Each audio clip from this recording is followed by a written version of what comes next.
ang mismo mga taong taboy sa atin sa bayang ito. Kaya kayo nakabalik, inay, dahil nagtatrabaho ako para sa kanila. Best ng trabaho yan. Maski hindi na ako bumalik sa bayan ito na habang buhay. Hindi niyo ako naiintindihan. Anong hindi naintindihan?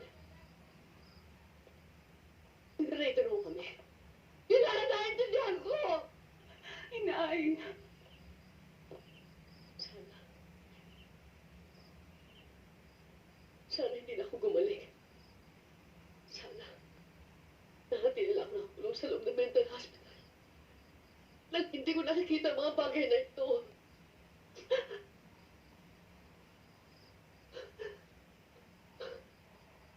Kung sa bagay,